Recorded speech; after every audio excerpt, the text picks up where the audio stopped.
सभी को नमस्कार। हमारे YouTube चैनल पर आपका स्वागत है।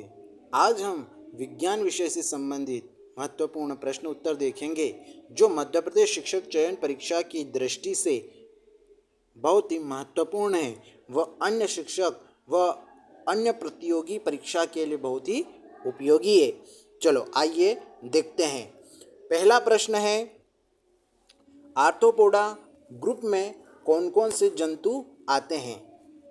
फिर से दोहरा देता हूँ प्रश्न, आर्थ्रोपोडा ग्रुप में कौन कौन से जंतु आते हैं। तो आएगा तिलचट्टा है, मच्छर है, खटमल है, मक्खी है। ये सब आर्थ्रोपोडा के ग्रुप के जंतु हैं। अगला प्रश्न है, मोलस्का ग्रुप में कौन कौन से जंतु या कीट आते हैं। तो आएगा, इसका आंसर आएगा घोंघा और सीपी। घोंघा और सीपी मोलस्का ग्रुप के जंतु हैं। अगला प्रश्न है, कौन सा विटामिन जल में घुलनशील है। फिर से दोहरा देता हूँ कि कौन सा विटामिन जल में घुलनशील है। तो इसका आंसर आएगा विटामिन बी और विटामिन सी। ये विटामिन जल में घुलनशील होते हैं।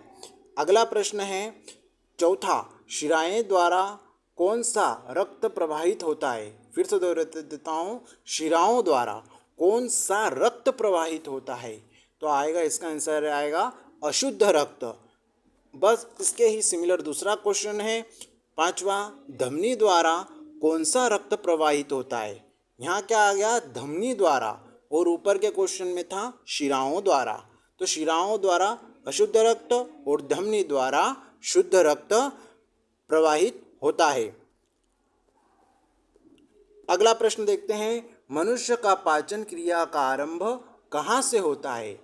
तो इसका आंसर आएगा मुख से। अगला प्रश्न है, सातवां, सोडियम का कार्य क्या है। फिर से दोहरा देता हूँ, सोडियम का कार्य क्या है।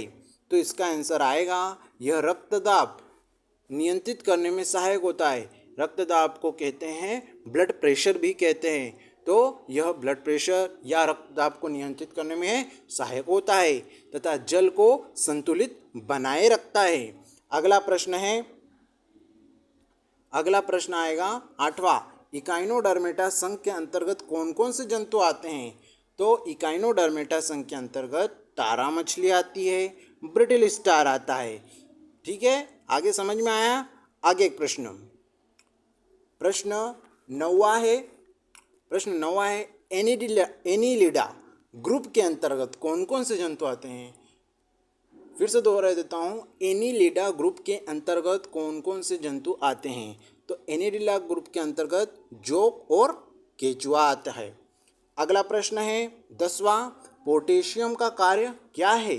तो पोटेशियम का कार्य है, इसका आंसर आएगा हृदय की धड़कन और नाड़ी संस्थान के कार्यों को संचालित करता है। कौन, पोटेशियम। अगला प्रश्न 11वां है, एनेलिडा में उत्सर्जन उसके किस उत्सर्जी अंग द्वारा होता है। फिर से मैं प्रश्न पढ़ देता हूँ, एनेलिडा में उत्सर्जन उसके किस उत्सर्जी अंग द्वारा होता है। तो इसका आंसर आएगा नेफ्रिडिया द्वारा। अगला प्रश्न है 12वां, मूत्र का पीएच मान क्या होता है। फिर से पढ़ देता हूँ, मूत्र का पीएच मान क्या होता है पीएच। तो इसका आंसर आएगा, मूत्र का पीएच मान 6 होता है। अगला प्रश्न है, पीयूष ग्रंथि या पिट्यूटरी ग्रंथि को किस नाम से जाना जाता है। तो इसका आंसर आएगा, मास्टर ग्रंथि के नाम से जाना जाता है। अगला प्रश्न है, पौधों के लिए सबसे अच्छा उर्वरक कौन है। तो इसका आंसर आएगा कंपोस्ट। कंपोस्ट पौधों के लिए सबसे अच्छा उर्वरक माना गया है। अगला प्रश्न है, पेट्रोलियम किस प्रकार की चट्टानों में पाया जाता है। पेट्रोलियम किस प्रकार की चट्टानों में पाया जाता है। तो इसका आंसर आएगा, अवसादी चट्टानों में पाया जाता है। अगला प्रश्न है, गुब्बारों को उड़ने के लिए काम में लाई जाने वाली गैस कौन सी है। गुब्बारों को उड़ने के लिए काम में लाई जाने वाली गैस कौन सी है। तो इसका आंसर आएगा हीलियम। अगला प्रश्न है, DDT का उपयोग किस रूप में किया जाता है? तो इसका आंसर आएगा कीटनाशी के रूप में। 18वां प्रश्न है, इथेनॉल के अत्यधिक सेवन से कौन सा अंग प्रभावित होता है? इथेनॉल के अत्यधिक सेवन से कौन सा अंग प्रभावित होता है? तो इसका आंसर आएगा यकृत। इसका आंसर आएगा यकृत। अगला प्रश्न है 19वां, सभी अम्लों में अनिवार्य रूप से पाए जाने वाला पदार्थ है। सभी अम्लों में अनिवार्य रूप से पाए जाने वाला पदार्थ क्या है? हाइड्रोजन। 20वां प्रश्न है, लोहा का सबसे महत्वपूर्ण स्रोत कौन सा है? लोहे का सबसे महत्वपूर्ण स्रोत हमारे शरीर के लिए कौन सा है? वह है हरी सब्जियां, हरी पत्तेदार सब्जियां, जैसे पालक है, गिलकी है, भिंडी है। इनमें जो हरी सब्जियां होती है उनमें लोहे का मात्रा जो है, लोह तत्व की मात्रा बहुत अधिक होती है। आज हमने विज्ञान से संबंधित प्रश्नों को देखा जो प्रतियोगी परीक्षाओं के लिए उपयोगी है। ऐसे ही प्रतियोगी परीक्षाओं की तैयारी से संबंधित प्रश्नों को तैयारी के लिए हमारे चैनल से जुड़े रहें। धन्यवाद।